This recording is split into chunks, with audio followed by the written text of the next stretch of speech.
Oklahoma Gardening is a production of the Oklahoma Cooperative Extension Service as part of the land grant mission of the Division of Agricultural Sciences and Natural Resources at Oklahoma State University, dedicated to improving the quality of life of the citizens of Oklahoma through research-based information. Underwriting assistance for our program is provided by the Oklahoma Department of Agriculture, Food, and Forestry, helping to keep Oklahoma green and growing. Today on the Best of Oklahoma Gardening, we're looking at a small selection of the many great ornamental grasses that can add beauty and interest to your landscape. Host Casey Hentges looks at showy annual grasses, tough native grasses, and several useful plants that look like but aren't actually true grasses.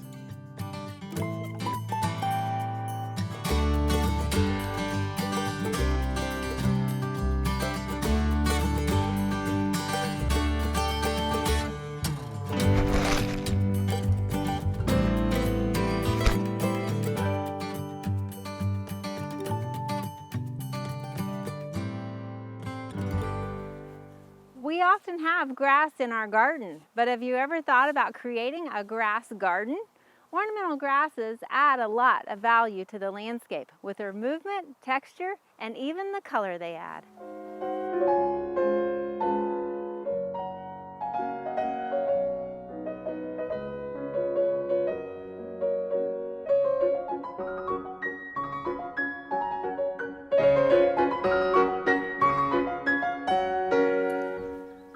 Take some time to tour you around the grass garden that we have here at the Botanic Gardens at OSU. While any one of these grasses would look great individually in a garden landscape, we've planted them here together so that you could get a full appreciation for the diversity that they offer. While we have a lot of varieties planted here, this is really just the tip of the iceberg with all the cultivars that are now available on the market. With so many ornamental grasses available to the home gardener, we wanted to really get into it with you guys and showcase them.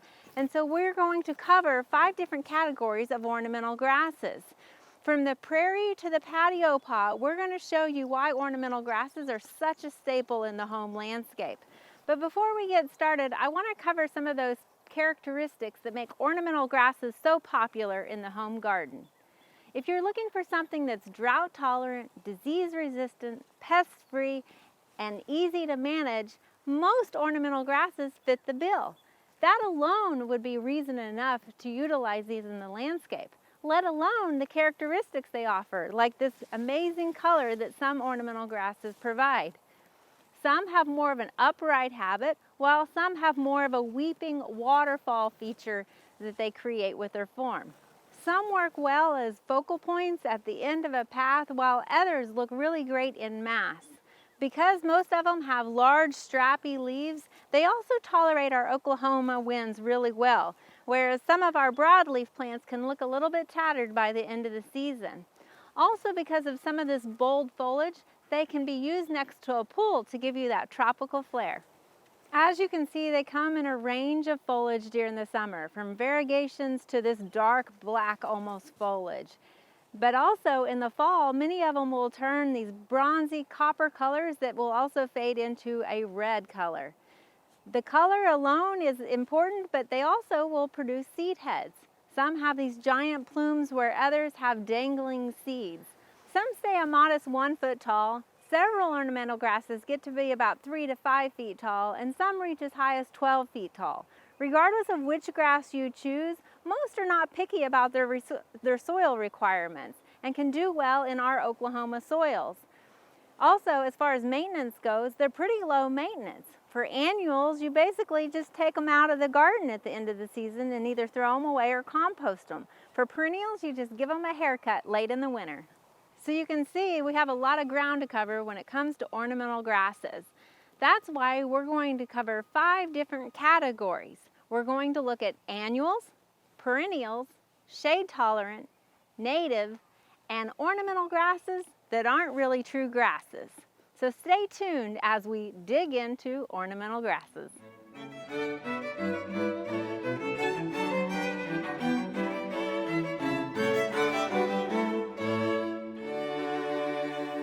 If you're thinking about incorporating ornamental grasses into your garden, there's something to consider first. Do you want it to be a perennial grass or an annual grass? Keep in mind, perennials come back year after year, and annuals you'll need to replant each spring. Even though you have to plant them each spring, there's a lot of potential that annuals offer. We have one popular annual here that you probably have seen. This is called purple fountain grass. This particular cultivar is called rubrum, and it's a very popular one, both in the landscape and also in containers. This one's often featured in the center of a container as the thriller aspect in the container. Now, what is so nice about this particular one is it gets to be about 3 feet tall, and not only does it have this nice purple foliage, but it also features these purple plumes. So even when your other plants aren't blooming in your container or in your landscape, you've got this nice color to still add to your landscape. Now in 2004, there was a sport that was discovered off of this cultivar rubrum, and it was later named fireworks, and we have that here next to us. This also is an annual. But you can see how it got its name and why it was chosen to go to the market was because it also has even more variegation, so adding more color to your landscape. It has burgundy, hot pink, green, and even white in the variegation. Now it's going to be very similar to rubrum in the fact that it gets to be about 3 feet tall, but again, a lovely plant to add to both your landscape or your containers. Now both of these are Pennisetum setacetum. That is the genus and the species. But I want to show you another Pennisetum that you can add to your landscape. Here we have Pennisetum purpureum, and in our garden here we have two different cultivars. One is called Vertigo and one is called First Night. And both have this extremely bold, dark foliage. Now, in the early spring, they can be a little bit difficult to tell apart, but Vertigo will actually get to a 8-foot height, whereas First Night will stay more at a 4-foot height. So depending on what height you're looking at, that might help you select which cultivar you want. The other thing is, regardless of which one you choose, you're going to get this lovely foliage, which really works well to create that tropical look because of the rich color that it provides. And also, if you want, you can put it in the background of plants to really highlight and allow those other colors to pop in your garden. Now we're going to go down a little bit in scale to what is called ruby grass here.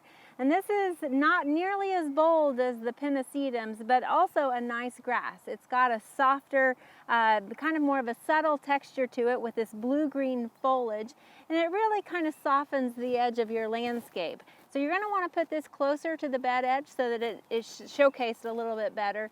But also because of its size, it might be one that you want to add into containers to sort of elevate it and highlight it a bit more. Now this particular one has this blue-green foliage and sort of a light pink plume that will fade to a white color, but there is one that's called pink crystals that will keep that rosy plume color to it. It's almost impossible to walk past ornamental grasses and not want to reach out and grab them, but you want to be careful because with their thin, narrow leaves, they can easily slice your fingers, which feel sort of like a paper cut. If you are interested in planting an ornamental grass and are prone to grab a hold of those leaves, you might as well plant one that will leave your hands lemony fresh. This is called lemongrass, which is an herb and often cultivated in Southeast Asia and used for teas. Now this particular one we have planted here in our herb garden in a container to create a focal point in the center of our garden. Now lemongrass only gets to be about 4 to 6 feet tall, and while it doesn't bloom, when you crush those leaves, it will delight your other senses. This is just a few of the different ornamental grasses that you can use in your garden if you're interested in getting into ornamental grasses but don't want a long-term commitment.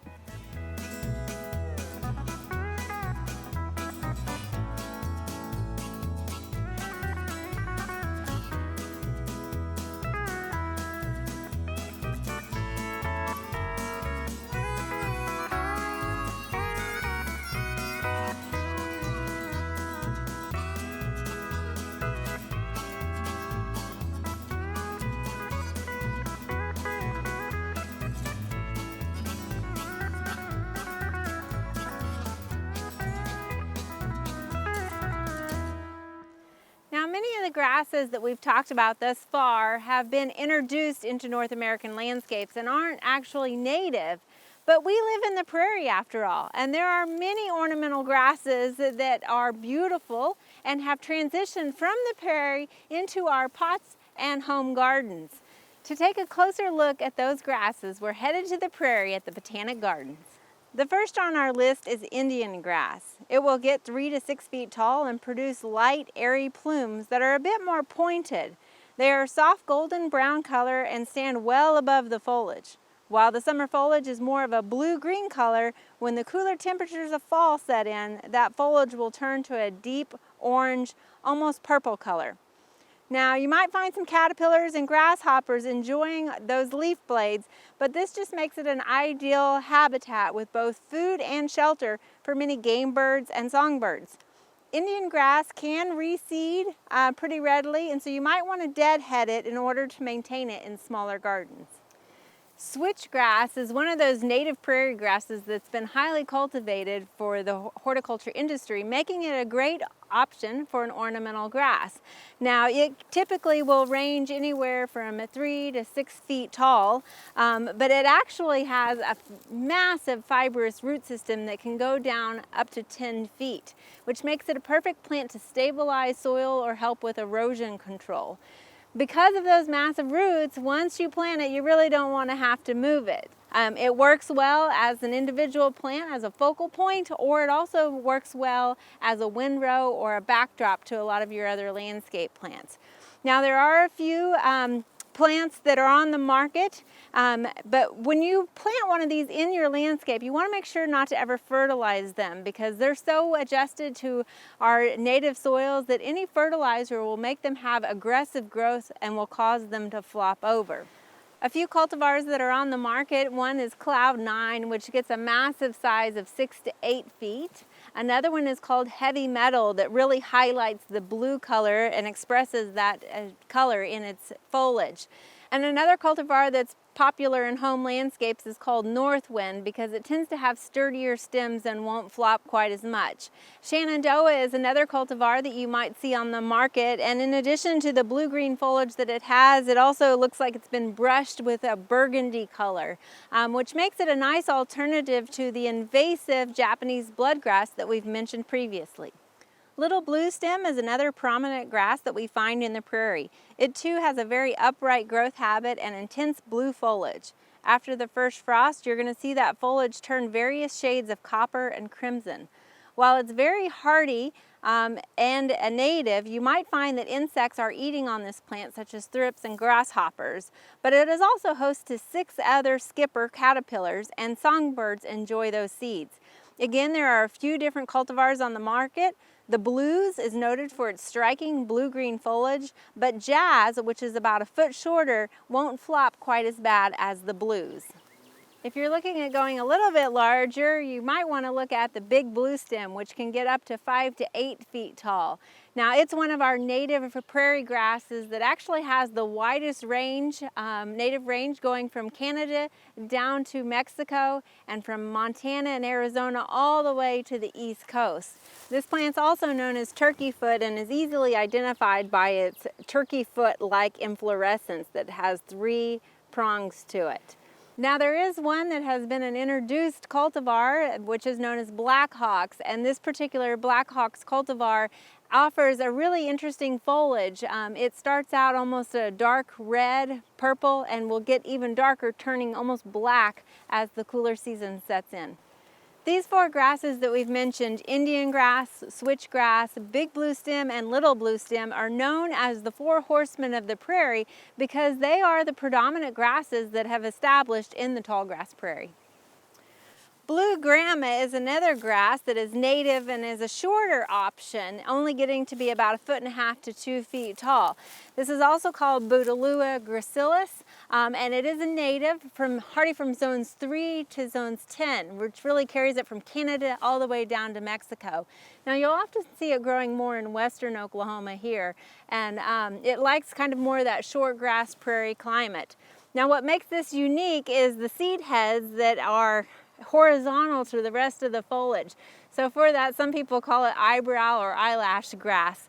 There is one cultivated variety out on the market that's popular, and it's known as Blonde Ambition, and it tends to have more of a soft yellow seed head that sets it off from the bluish green foliage that's underneath it. And it really is nice because the seed heads kind of wave like pendants above that foliage.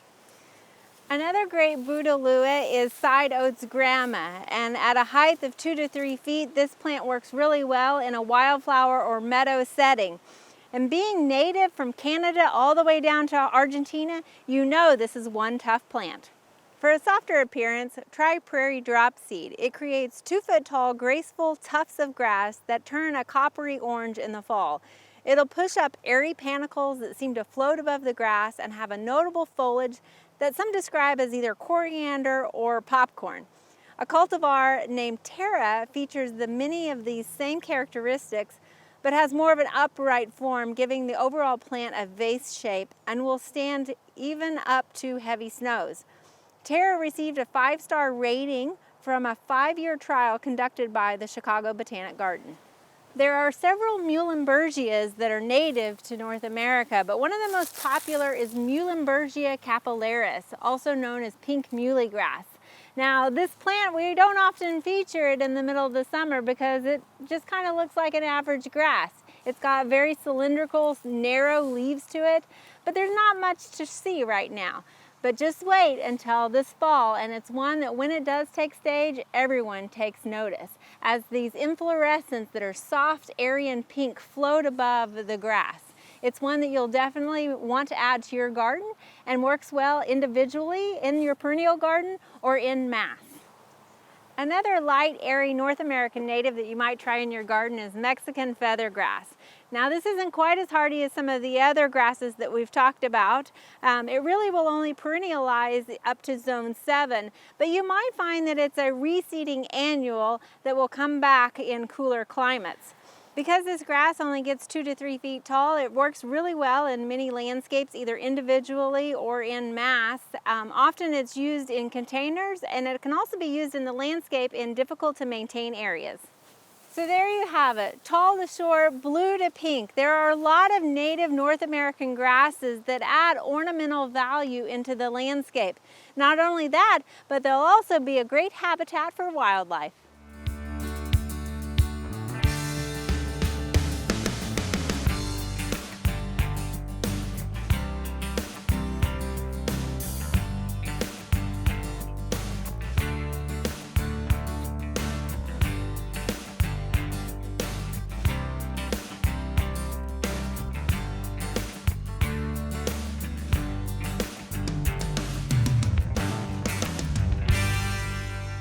All true grasses belong to the plant family called Poaceae. With over 700 genera and about 12,000 species, it's the 5th largest plant family. Now, when we talk about ornamental grasses, however, not all ornamental grasses are true grasses. Starting us off, one of the most common ornamental grasses that we often talk about is monkey grass, or some people call it lily turf. Now, this is not actually a true grass, as it's in the family Asparagaceae. Now, there's 2 typical species that we often have in our garden landscape, and that's Liriope muscari, which has a much wider leaf to it, and also is not quite as aggressive. It will spread. Now, Liriope spicata is one that we also often have, and that one is very much more aggressive than muscari, but it has a narrower leaf to it, so that's one way to tell them apart. Now, other than that, they both get to be about 1 foot tall. They're very low maintenance and can handle most environmental conditions. They both come in a range of flowers between whites to purples and blues, and then they also can be solid green or a variegation. Now, what's nice about this is they handle really good shade conditions, and so sometimes we have trouble getting our turf grass to grow in shady climates, but this works well under those trees. It is very low maintenance. It really doesn't require anything during the season. The only maintenance that it requires is, like some of your other perennial ornamental grasses, it's going to need to be cut back in late winter, in February, early March, before that new vegetation starts to emerge. That'll allow you to have the dead gone, so you only see the nice green leaves coming through the next season. Now the other thing that's a dead giveaway on this, that it's not in the Poaceae family, is those flowers, when they start to bloom, they're going to turn later on to fruits that almost look like little blackberries or blueberries on there. And so that's another giveaway that this is not in the Poaceae family. Staying in the same plant family but a different genus, we have mondo grass that's also considered an ornamental grass. Now while this looks very similar to the monkey grass, the flowers actually are going to be a soft pink bell shape to them instead of a spike of flowers. Now this particular cultivar is called nigrescens, which is one of the darkest, blackest perennials that is out there on the market. You can see how it's got that nice dark vegetation to it. Now most mondo grasses will get about 8 to 12 inches tall, but there is dwarf cultivars on the market that will remain 1 to 2 inches in height. Another plant that's often mistaken for a grass is sweet flag. Now sweet flag, while it's never been in the Poaceae family, was in the arum family, but recently moved into its own family, the Coraceae family. The reason why it was moved was because it does not have the spathe-like flower that you often see in the arums. It's called sweet flag because when you crush it, it releases a sweet fragrance. Now this is a perennial, being hardy from zones 5 to 9. Now you want to make sure it's got plenty of moisture because the first signs of dryness will actually scorch the leaves, and you'll see some browning in those leaves. The other thing, to kind of get it through the heat of our summer, it does really appreciate some shade. So make sure that you have it in a partly shady condition. Otherwise, it probably will look worse in August. This particular cultivar is called Ogon, and it has kind of a yellow variegation to it and gets about a foot tall. There is a species that has naturalized in North America because it was introduced in the 1600s, and so you might find it growing in the wild. But there is a cultivar that's called variegatus that gets 2 to 3 feet tall that is on the market and looks similar to the vegetation that you find in a variegated iris. There's another group of grass lookalikes that we often know about in the home landscape, and that's sedges. Now some sedges are considered weeds, such as yellow and purple nut sedge, but there are some sedges or carex that we like in our home landscape. One of the more popular genus species is Carex oshimonensis, and this is one of those cultivars. Now most carex prefer part shade, and they can really stress in the heat of the summer, so you want to make sure they have plenty of moisture around their roots. This particular cultivar is called Eversheen, and it has a strong lime yellow midrib and glossy green margins. Now there's several other cultivars on the market. Everio, which forms a bigger clump and has overall yellow foliage. There's Evergold, which has a yellowish midrib with green margins, and Everlime, in contrast, has lime green margins and a green midrib. All of these will form about a 1 foot high clump, and they make nice plants to put in the front of your shade garden, or also they're nice accent plants for your containers. As the old saying goes, sedges have edges and rushes are round, and that's because rushes have round stems to them. This particular rush is called Blue Dart, which has a nice blue-green foliage to it, and you can see it's very upright. It's got strong vertical lines to add to your landscape, and it doesn't tend to flop as much as some of the other ornamental grasses that we've mentioned, so it's going to give you this strong vertical element into your garden. Now this particular rush, as some of the other rushes, they work well in moist conditions, are a great addition to your shade garden, being hardy from zones 2 to 9. Corkscrew rush will give you a different look with its very curly stems. It almost adds more of a whimsical touch to the garden. It makes a great plant to add to the water garden, or one that you add into a container that is well watered. Horsetail rush is another plant commonly used as a bog plant in water gardens, but it's not a grass, nor is it a rush, as the name may suggest. Equisetum is the only surviving genus of a class of primitive vascular plants that dates back about 350 million years ago. While they are not ferns either, they are a bit more similar because instead of flowers, they reproduce by spores. It is also often called scouring rush because Native Americans used the stems of this plant, which are ribbed and have a high content of silica, to scrub their pots and pans. As a native, it is most often found along streams and in wet conditions. Although this is a native plant to North America, I always say there's a reason that it has outlasted the dinosaurs. With its rhizomatous root system, it's a very aggressive spreader, even in unideal conditions.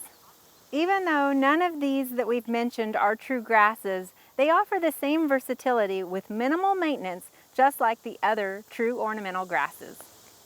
There you have it. We have covered ornamental grasses, from annuals to perennials, natives to shade-loving, even grasses that aren't really true grasses. We have covered all the ornamental grasses that are available, and with such versatility, I know there's one that's perfect for your garden.